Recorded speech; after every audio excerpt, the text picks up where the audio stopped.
नमस्कार। लक्ष्मी की कहानियाँ में आप सभी के बहुत बहुत स्वागत बा। आज हम रुआ लोग के गोधन महाराज के बारे में बहुत कुछ बताया जाता नहीं, जैसे गोधन महाराज के कैसे बनावल जाला, कौन कौन नियम बा बनावे के, और गोधन महाराज के कैसे पूजा करल जाला, पूरा विधि सहित हम रुआ के बताया जाता नहीं। तो हमारे वीडियो के अंत तक जरूर देखब। चैनल पर पहली बार आयल बनी तो हमारे चैनल के सब्सक्राइब करके बेल आइकन के जरूर दबाइब और एगो प्यार भरा लाइक जरूर देहब। तो चले के वीडियो शुरू करल जाओ।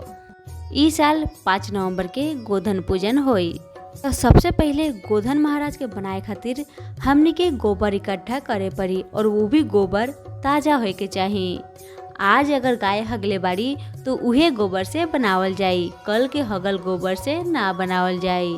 हमने के यहाँ पे जैसे होला हम वैसे बतावतानी। तो ताज़ा गोबर से गोधन महाराज के बनावल जाई। वो भी गोधन महाराज के बनाए खातिर 5 गो औरत लागी। 5 गो औरत मिल के ही गोधन महाराज के बनाएला लोग। वो भी गोधन महाराज के गीत गा गा के, सोहर गा गा के बनावल जाला। हमने के इधर के नियम हमरो वालों के बताओ तनी हमने के यहाँ पे कैसन होला।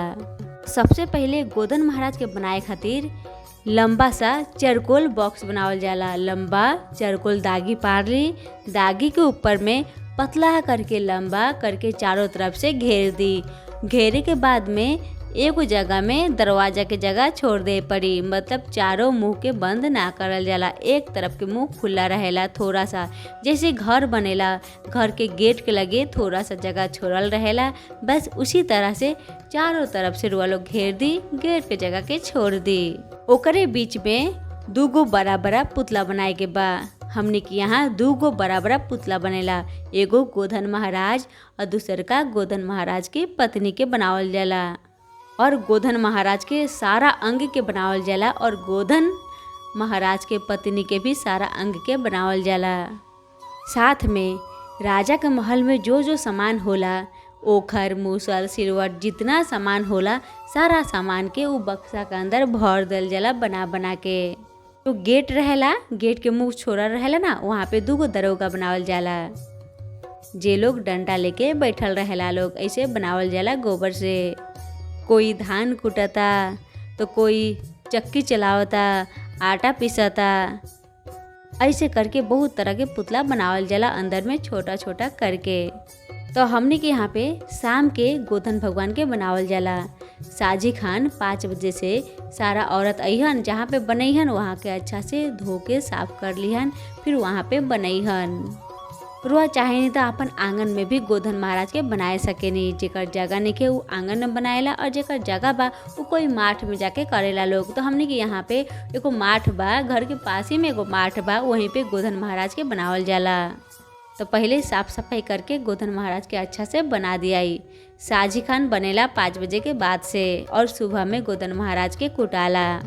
कितना कोई बानी जे सुबह में ही गोधन महाराज के बनाएनी और सुबह में ही गोधन महाराज के कूट देनी, लेकिन हमनी के ऐसे ना करेनी। हमनी के शाम के गोधन महाराज के बनावेनी और सुबह में पूजा पाठ करे के बाद तभी कुटेनी। अब हम रोवालों के बताया जाता नहीं गोधन महाराज के कैसे पूजा करल जाला, कौन कौन प्रसाद लागेला। तो चली वीडियो में बनल रहा है। अब गोधन पूजा के दिन सुबह में घर के सारा काम करके, साफ सफाई करके, नहा धोवा के, नया कपड़ा पहन के एगो पूजा के थाली ले ली। पूजा के थाली में रोरा चना रखी, मटर रखी, बतासा, रुई, सिंदूर, दिया, सरसों के तेल, पान, गोटा सुपारी, गोल सुपारी, एगो बड़ा सा लोटा ले ली पित्तल के चाहे कांसा के, उमें 1 लोटा पानी ले ली। अब जहाँ गोधन महाराज कुटैहन वहाँ जाए के बा, लेकिन घर के हर आदमी वहाँ पे ना जा सकेला लोग। कितना लोग के घर बहुत दूर रहेला, सब कोई घर छोड़ के कैसे जाई, कोई ना कोई के तो घर में रहे पड़ी। यही खातिर कितना लोग का करेला हम बतावतानी। घरे में थोड़ा सा गोबर ला के दे देला लोग, और घर के जे भी बेटी बा, पतोह बा, जे शादीशुदा बा, उनकरा के कहल जाला आके वे गोबर के टीके पड़ेला। सिंदूर से 5 बार टीके पड़ेला। और जो जो घर के बेटी बाड़ी, कुंवारी बाड़ी, बाकी जिनकर शादी नहीं के भइल उ लोग ना टिकेला, बस उ लोग के सरापे पड़ेला। तो जो शादीशुदा लोग बा उ लोग का करी, सिंदूर से 5 जगह टिक दी गोबर में, और रेंगनी के कांटा से शराबी लोग, रेंगनी के कांटा से शराब दी लोग। और जो बेटी बारी कुंवारी बेटी उ लोग सिर्फ रेंगनी से कांटा से शराब देला लोग, उ लोग सिंदूर से ना टिकेला लोग। अब जे गोधन महाराज के लगे जाता कूटे खातिर, उ सारा गोबर और सारा कांटा के लेके चल जाला, वहीं पे उ कांटा भी गोधन महाराज के साथ कुटा जाला। अब सारा सामान और सारा सामग्री लेके गोधन महाराज के लगे सब औरत जइहन। एगो कजरौटा भी लेके जाए पड़ेला, कजरौटा ध्यान से ले ले। सारा औरत भी ई सारा सामान लेके जाएला लोग, गोधन महाराज के चारों तरफ बैठ जाला लोग, और जाके गोधन महाराज के सिंदूर से टिकेला लोग, और गोधन महाराज के पत्नी के मांग में सिंदूर भरेला लोग, और सारा जितना पुतला बनावल रहेला गोबर के सबके सिंदूर से टिकेला लोग। और अपन अपन थाली से प्रसाद चढ़ावेला लोग गोबर महाराज के लगे, वह मिट्टी में रखेला लोग, गोबर के पास ही रख देला लोग प्रसाद के। पान रखेला लोग, सुपारी रखेला लोग, अगरबत्ती जला के अगरबत्ती दिखावेला लोग, और ओकर बाद में एक जने एगो दिया जला दी, वही दिया में सब कोई अपन अपन कजरौटा के सेक लेला लोग।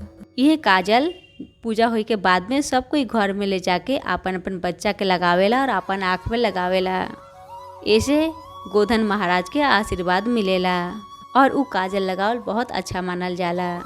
अब यहाँ पे पूजा पाठ कर लेनी, अब सरापे के बा रेंगनी के कांटा लेके कहे के बा, अपन भाई के नाम धर धर के बोले के बा। सबे औरत लोग अपन भाई के नाम धर के भाई के मुआवेला लोग, कहल जाला भाई के सरापल जाला, मतलब भाई के मुआवल जाला। मुआए के बाद में जेकर जेकर जितना भाई बा सारा भाई के मुआ दी लोग। मुआए के बाद में एगो लंबा कांटा रखी लोग, जैसे भाई के जियावल जाला। अब भाई के मुआए के बाद भाई के जियाल जाए, जियाए खातिर कहल जाला जे जौन मुँह से हम अपन भाई के सरपले बानी उहे मुँह में हमार काट हलो, और कांटा के जीभ में हलाए पड़ेला, ताकि थोड़ा सा तो कांटा हले के चाहे। हलाए के बाद में उहे नीचे फिर रख दियाला।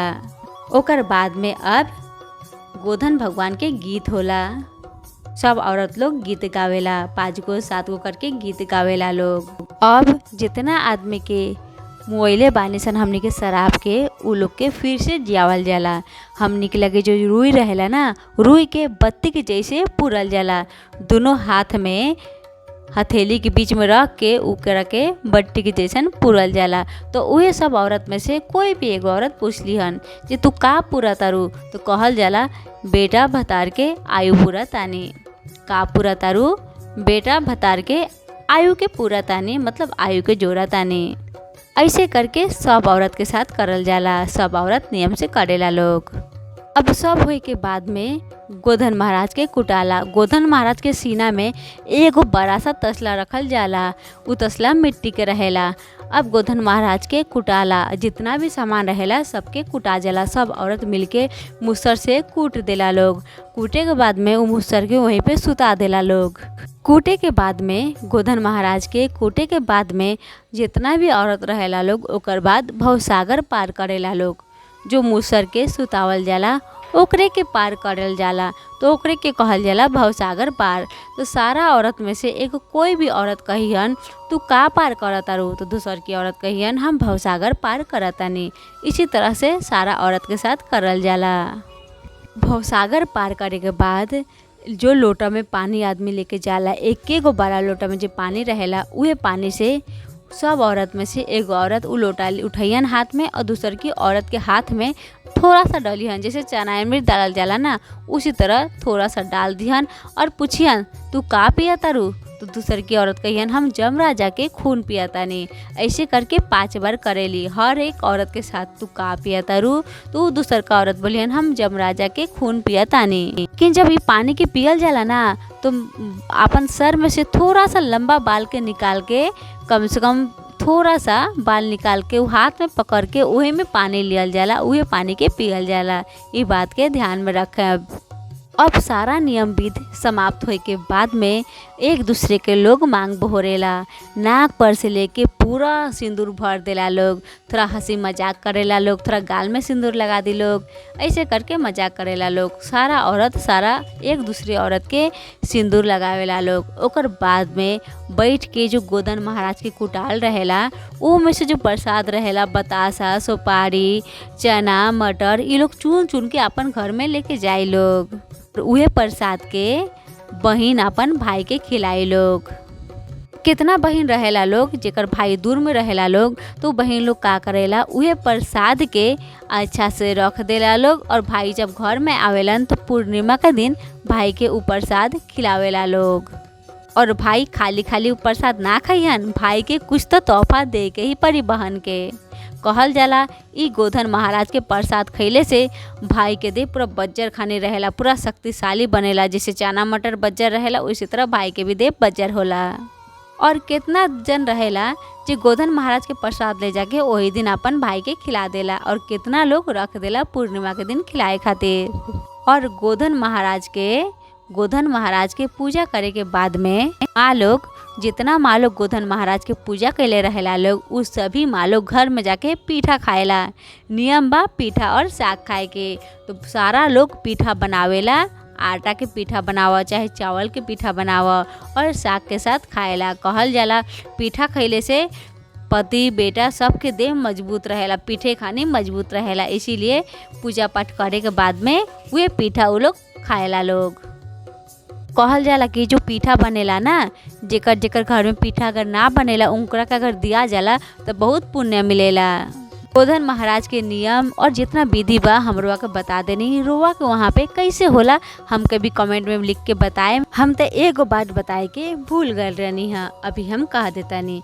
जो बेटी पतो घर में टिक के सरपले रहेला लोग तो उ लोग कैसे बाकी नियम सब करी। जो सासू माँ लोग जाके गोधन महाराज के लगे नियम करेला। जैसे तू का पूरा तारू तो बेटा भतार के आयु पूरा तानी, तो तू का पिया तारू तो जम रजैया के खून पिया तानी। ई नियम तो उ लोग ना कर सकेला लोग, काहे कि घर में रहेला लोग। वही खातिर जे भी गोधन महाराज के लगे जाएला वहाँ से पानी, रुई और सिंदूर लेके आवेला लोग। तो आए के बाद में सासू माँ अपन बेटी और पतोह से ई नियम करवा देली, रुई दे देली। और रुई पतोहिया लोग पुरेला तो सासू माँ कहली का पूरा तारू, तो बेटी हो चाहे पतोह हो कहेला लोग हम बेटा भतार के आयु के पूरा तानी। उसके बाद पानी पियावेला लोग थोड़ा थोड़ा करके। तो लोग पूछेली सासू माँ बेटी पतोह से तू का पिया तारू, तो लोग कहेला जम राजा के खून पिया तानी। ओकर बाद में सासू माँ अपन पतोह के सिंदूर लगाएली और पतोह लोग अपन सासू माँ के सिंदूर लगा के गोर लागेला लोग। बस आज की वीडियो यहीं पे समाप्त होता। कैसन लागल कमेंट बॉक्स में ज़रूर बताएब और एगो लाइक ज़रूर देहब। और ये वीडियो के ज़्यादा से ज़्यादा शेयर करी ताकि हर कोई ई नियम के जान सको और नियम पूर्वक कर सको। हमारे वीडियो में बनल रहे खातिर रोआ लोग के बहुत बहुत धन्यवाद।